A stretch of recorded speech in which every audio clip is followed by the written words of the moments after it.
आप सभी को नमस्कार। चलिए आज हम लोग स्टार्ट करते हैं कोलिगेटिव प्रॉपर्टी का तीसरा point, depression of freezing point. इससे पहले हमने दो पॉइंट्स आपको पढ़ा रखा था, relative lowering of vapour pressure और नेक्स्ट हम लोग एलिवेशन ऑफ बॉइलिंग पॉइंट को पढ़ाए थे। अब हमारा नेक्स्ट टॉपिक है depression of freezing point. Depression of freezing point को अच्छे से इसको समझिए। पहले एक ग्राफ के द्वारा हम आपको समझा रहे हैं। वेपर प्रेशर और यहां पर टेम्परेचर को लिख रहे हैं।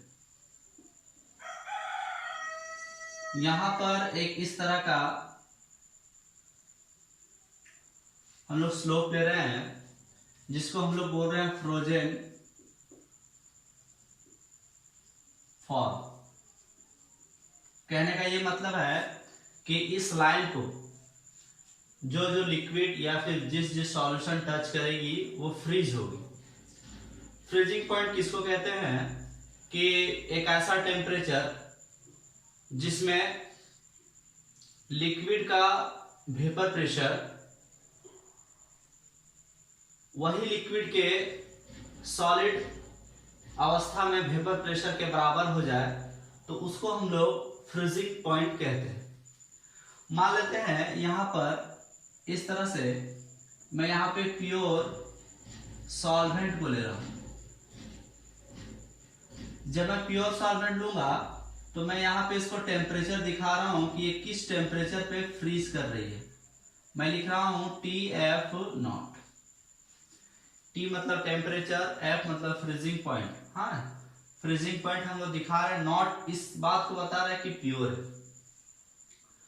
एक प्रैक्टिकल एग्जांपल है कि किसी भी सॉल्यूशन में आप या किसी भी लिक्विड में आप नॉन वोलेटाइल सॉल्यूट को अगर डालो तो उसका फ्रीजिंग पॉइंट क्या होता है, घट जाता है। यानी कि क्या होता है, वेपर प्रेशर पहले घटेगा। अब ये यहां पर है, ये ऐसा है solution containing non volatile solute. अब क्या हो रहा है कि ये फ्रीज नहीं कर रही, तो मैं इसको अगर इस लाइन को टच कर दूं डॉटेड तो ये फ्रीज करना चालू कर दे। यानी कि इस पॉइंट पे ये अब फ्रीज हो गई। इसको मैं लिख रहा हूं TF, where TF0 is equal to freezing point of pure solvent. TF is equal to freezing point of solution containing non-volatile solute. Non-volatile solute.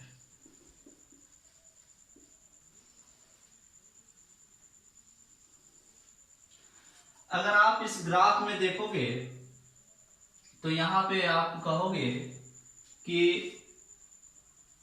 TF0 is greater than TF। कैसे? हम लोग जब इधर जा रहे हैं तो टेम्परेचर बढ़ रही है, यानी कि फ्रीजिंग पॉइंट यहाँ पे ज्यादा है, यहाँ पे कम। तो मैं कहूंगा कि इसका फ्रीजिंग पॉइंट ज्यादा हुआ इसके तुलना। अब इसी को हम लोग क्या कर रहे हैं, यहाँ पे मैथमेटिकली दिखाने का कोशिश किए हैं। अब इसी को हम लोग लैंग्वेज से डिफाइन करना चाह रहे हैं। हम लोग कह रहे हैं कि when a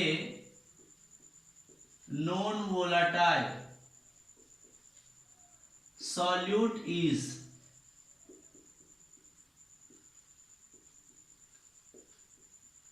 dissolved in volatile solvent, the freezing point of solution becomes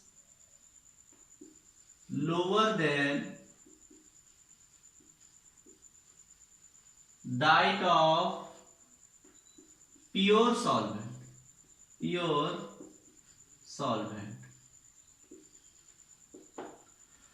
क्या हो रहा है कि जब एक नॉन वोलाटाइल सॉल्यूट को हम लोग वोलाटाइल सॉल्वेंट में डिसॉल्व कर रहे हैं तो फ्रीजिंग पॉइंट सॉल्यूशन का कम हो जा रहा है किसके तुलना में, प्योर सॉल्वेंट के तुलना में।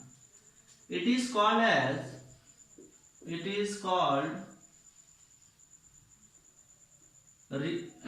Called depression of freezing. इसी को हम लोग क्या बोलते हैं, डिप्रेशन ऑफ फ्रीजिंग। यानी कि TF not minus TF is equal to delta TF। This delta TF is known as, इसी को हम लोग क्या बोलेंगे, डिप्रेशन ऑफ फ्रीजिंग पॉइंट। हम लोग क्या बोल रहे हैं कि जब freezing point of pure solvent में से सॉल्यूशन के फ्रीजिंग पॉइंट को घटा देंगे तो जो भी चेंजिंग आएगा उस चेंज को हम लोग क्या बोलेंगे, डिप्रेशन ऑफ फ्रीजिंग पॉइंट। अब डिप्रेशन ऑफ फ्रीजिंग पॉइंट ऐसा देखा गया है एक्सपेरिमेंट से कि ये डायरेक्टली प्रोपोर्शनल होता है मोलालिटी ऑफ द सॉल्यूशन। यानी कि मैं नेक्स्ट यहाँ पे लिख सकता हूं कि the depression of freezing point of solution containing non-volatile solute, the depression of freezing point, यानी कि मैं इसको लिखूं delta TF, the depression of freezing point of solution containing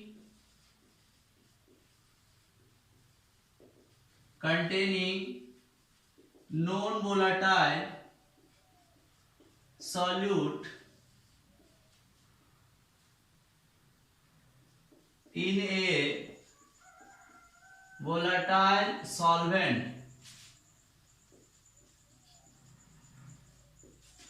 is directly proportional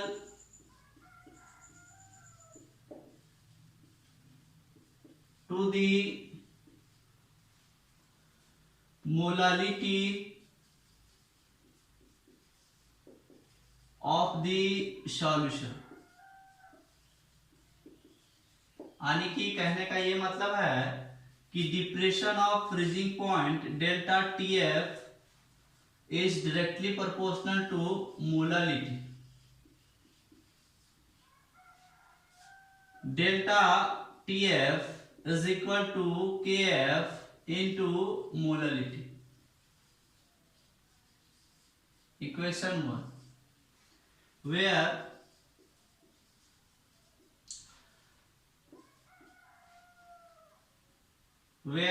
Kf is equal to freezing point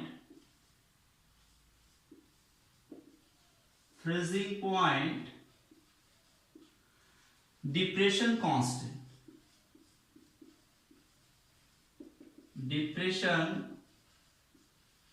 constant या फिर इसी को हम लोग कह सकते हैं मोलल डिप्रेशन कांस्टेंट, या फिर एक और नाम इसको हम लोग देते हैं क्रायोस्कोपिक कांस्टेंट। तो ये एक्चुअल में नाम का धनी हो गया, तीन नाम है इसके, freezing point depression constant, molar depression constant या फिर क्रायोस्कोपिक कांस्टेंट। अब हम लोग एक चीज जो जानते हैं कि मोलालिटी इज इक्वल टू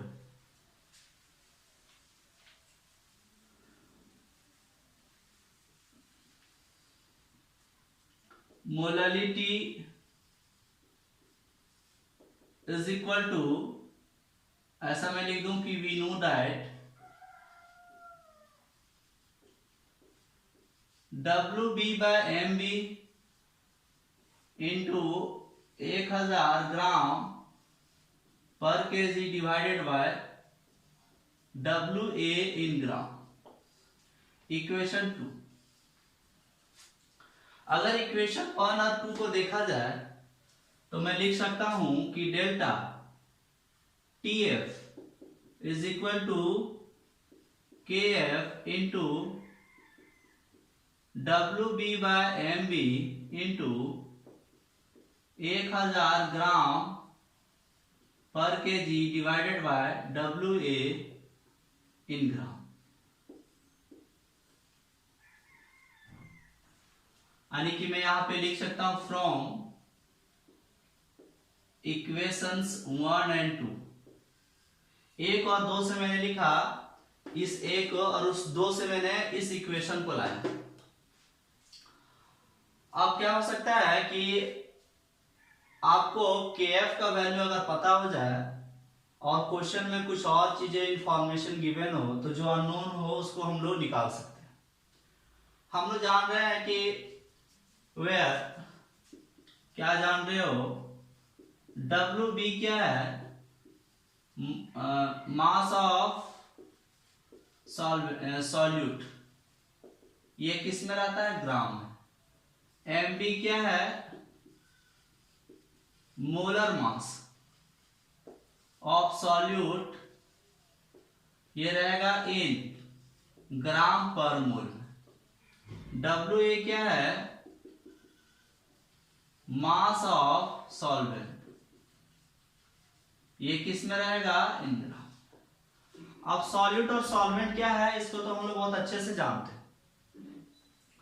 अब हम लोग को कुछ वैल्यू याद रखनी पड़ेगी KF के लिए।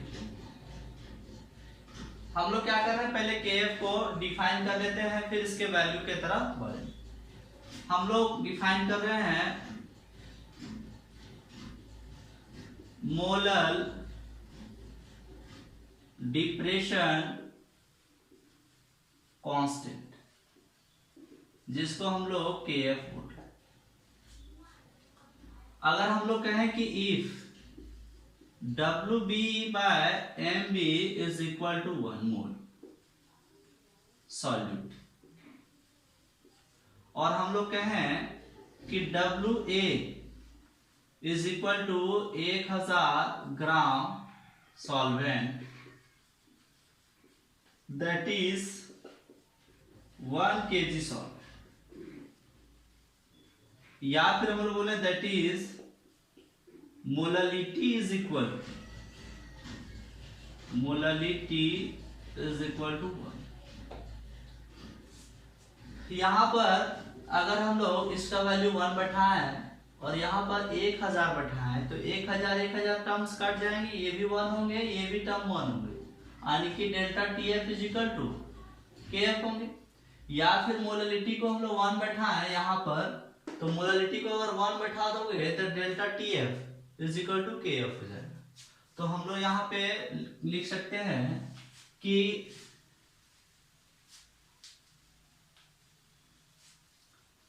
Delta TF is equal to KF। इसी को हम लोग डिफाइन कर सकते हैं कि the decrease in freezing point when 1 mole of non-volatile solute is dissolved in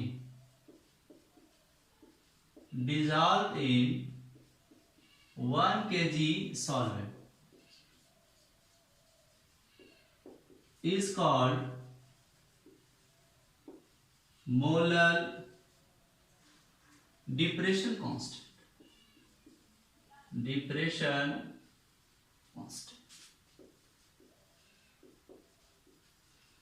यानी मैं कहूं कि जो फ्रीजिंग पॉइंट में कमी आ रही है, the decrease in freezing point कब? जब 1 mole of non volatile solute को हम लोग डुबा दे रहे हैं 1 kg सॉल्वेंट, यानी कि 1000 ग्राम सॉल्वेंट। इसी को क्या बोल रहे हैं हम लोग? Molar depression constant. Unit of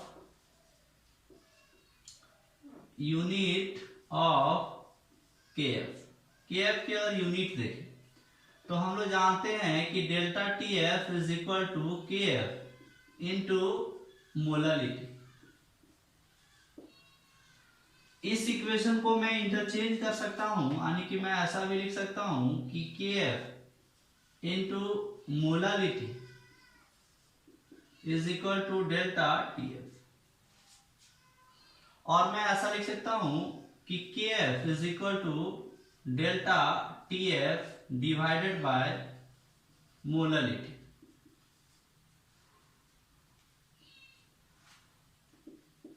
मैं टेम्परेचर का यूनिट केल्विन लिखूंगा, मोलालिटी की यूनिट होती है मोल पर केजी, तो हो जाएगा केल्विन केजी पर।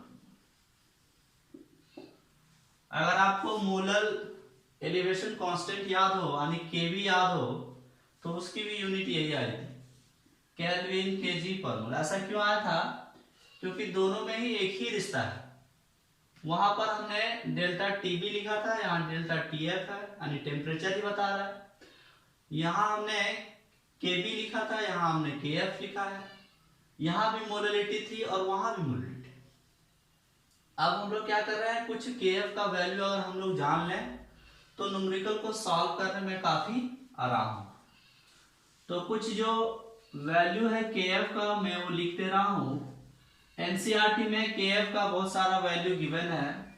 क्वेश्चन में आपको केएफ का वैल्यू मिलेगा, कहीं कहीं आपको नहीं मिलेगा।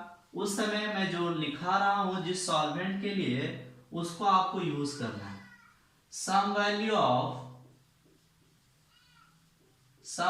ऑफ केएफ की कुछ वैल्यू फॉर वाटर। अगर वाटर की बात की जाए तो KF is equal to 1.86 kelvin kg per. For benzene तो मैं लिखूं KF is equal to 5.12 kelvin kg per. हमने दो सॉल्वेंट का KF का वैल्यू लिखाया। इसमें से क्या हो सकता है कि क्वेश्चन में अगर KF का वैल्यू इसी का वाटर का है, अगर चेंज कर दे, बोले कि 1.89 है या फिर ऐसा बोले 1.9 है, तो मैं वहां पर 1.9 ही यूज करूंगा जब क्वेश्चन में गिवन रहेगा। जब क्वेश्चन में नहीं गिवन रहेगा तो मैं यही सारा वैल्यू यूज करूंगा। और क्वेश्चन में KF का जो भी वैल्यू गिवन रहेगा उसी वैल्यू को हम लोग यूज करने वाले हैं। जैसे क्वेश्चन के तहत इसको हम लोग देखते हैं। क्वेश्चन हमारा है कि कैलकुलेट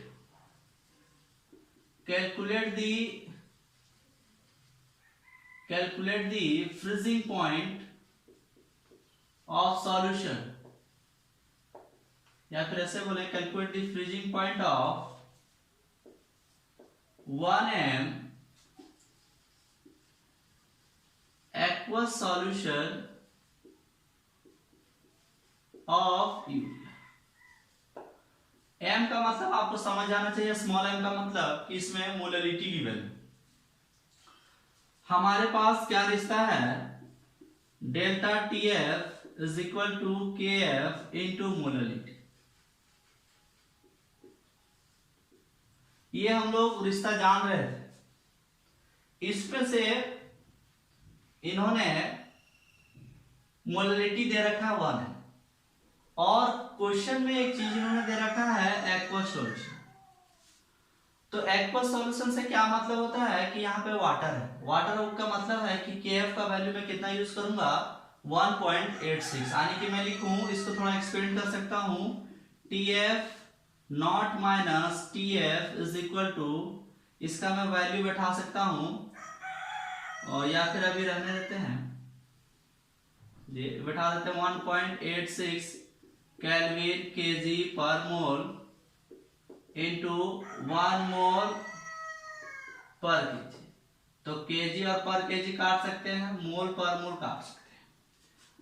अगर आपको पता हो तो वाटर का freezing point, this is called as freezing point of water, यानी कि मैं लिख सकता हूं 273 kelvin minus TF is equal to 1.86 kelvin. अब मुझे क्या करना है, इस वाले को राइट साइड ले जाना है, यानी कि मैं लिखूं 273 kelvin minus 1.86 kelvin is equal to TF। तो मैं अगर इसको सॉल्व करूं तो 273 0 0 1.86 यानी कि 4 1 यहां पर 172 यानी कितने हो जाएंगे 271.14 kelvin is equal to TF, यानी कि मुझे फ्रीजिंग पॉइंट ऑफ सॉल्यूशन मिल गया। आपको याद रखना है कि फ्रीजिंग पॉइंट ऑफ वाटर कितना होता है, 273 केल्विन होता है। इस चीज को आपको याद रखनी है। 0 डिग्री सेंटीग्रेड पे वो फ्रीज कर जाता है, उस समय तो हमने इसको केल्विन में चेंज कर दिया, तो 273 को इंक्लूड किया। तो इसको सॉल्व करने पे कितना आया, 271.14 केल्विन। ठीक, इस बात को ध्यान रखना है। एक क्वेश्चन और देख लीजिए। एक क्वेश्चन और है हमारा, बहुत प्यारा सा क्वेश्चन है कि calculate the freezing point of solution obtained by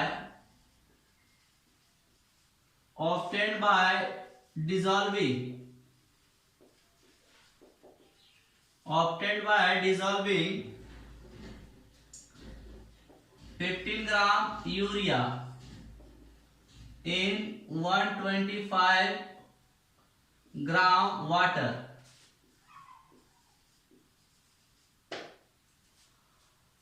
यहां पे लिखा हुआ है Kf is equal to 1.86 kelvin kg per mole. अगर नहीं भी लिखा रहता तो मैं यही वैल्यू यूज करता। अगर वो वैल्यू को चेंज कर देता तो हम चेंज वैल्यू को यूज करते। हम लोग अब किस फॉर्मूले को यूज करेंगे वो थोड़ा सा ध्यान देना। चूंकि यहाँ पर मास के टर्म में आ चुका है, तो मेरे पास मास के टर्म में जो रिश्ता है वो Kf into WB by MB into 1000 gram per kg divided by WA in gram. अब हम लोग क्या कर रहे हैं, वैल्यू को बैठा रहे हैं। पहले इसको भी एक्सपेंड कर लेते हैं। TF not minus TF is equal to KF का वैल्यू 1.86 केल्विन, सबका यूनिट लिखना है पर मोल, इनटू WB कितना है 15 ग्राम। कैसे हमको पता चला कि ये सॉल्यूट है, तो अमाउंट देख लीजिए, लेस अमाउंट में है तो ये सॉल्यूट है यूरिया, और वाटर ज्यादा अमाउंट में है तो ये सॉल्वेंट है। तो इस कंसेप्ट को मैंने नहीं लिखा, क्योंकि आप अच्छे से चीजों को समझ चुके हैं कि सॉल्वेंट और सॉल्यूट किसको कहते हैं। तो यहाँ पे मैं लिखूं 15 ग्राम और यूरिया का होता है 60 ग्राम पर into 1000 gram per kg divided bye 125 ग्राम। तो मैं काट सकता हूं ग्राम ग्राम, पर मोल केजी पर केजी, ये भी ग्राम कट जाएगा। ये कट जाएगा 4 में, ये कट जाएगा 8 में, ये 2 बार में कट जाएगा। यानी कि मैं लिखूंगा 273 kelvin minus TF is equal to, इसको 2 से अगर गुना करोगे तो 2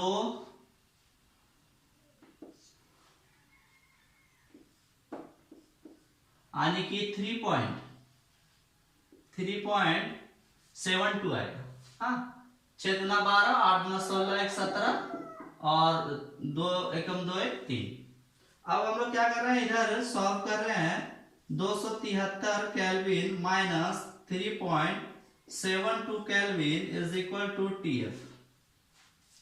अच्छा, 273 क्यों बैठा रहे हैं, क्योंकि वाटर सॉल्वेंट है और कितना पे फ्रीज कर जाता है, वो 0 डिग्री सेंटीग्रेड पे फ्रीज कर जाता है। तो 0 डिग्री सेंटीग्रेड मतलब 273 केल्विन, तो इसको मैंने चेंज करके यहाँ पे बैठा रखा है। अब क्या करो, इसको सॉल्व कर लो। 273 00 और 3.72, तो मैं इसको जब सॉल्व करूंगा तो यहाँ पे देखूंगा कि 8, यहाँ पे 2 और यहाँ पे 9 और यहाँ पे 6 2, यानी कि कायदे से कितने आएंगे, 269.28 kelvin is equal to TF। ये मेरा सॉल्यूशन का फ्रीजिंग पॉइंट निकला। हमने आपको दो टाइप का क्वेश्चन इसमें कराया।